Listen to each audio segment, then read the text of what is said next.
मी खूप strong headed आहे, पण मला आज रिअलाईज झालं जेव्हा ह्या गोष्टीचा विषय येतो ना, तेव्हा कोणी पण मला किडनॅप करू शकतं हे मला कळालं आहे. आता मी बेकरीमध्ये गेलेले आणि तिथं माझ्या फेवरेट बेकरीमध्ये, तर तिथं जायच्या आधी मम्मीने नुसतं मला म्हटलेलं पावभाजीचे पाव आण. पण तिथं जायच्या आधी त्यांचं स्वीट बन, त्यांची खारी हे सगळं माझ्या डोळ्यासमोर ऑलरेडी आलेलं असतं, ते सगळं घेतलं मी. सगळं झालं, हे झालं.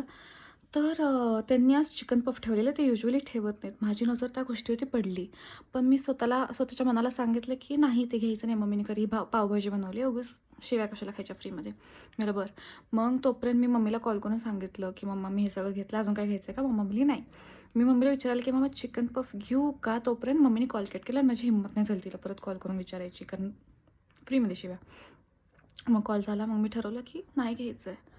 मला कळालं नाही टेलिपॅथी का माझ्या चेहऱ्यावर दिसत होतं, की मला तो चिकन पफ खूप पाहिजे. मला त्यांनी विचारलं, तिथल्या शॉपकीपरनी, "चिकन पफ घेणार तुम्ही चिकन पफ?"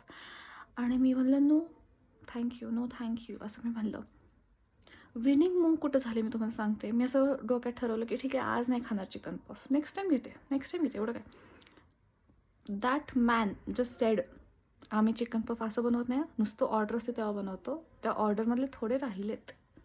संपला विषय. Sold, sold. हे मला pack pack the chicken puff.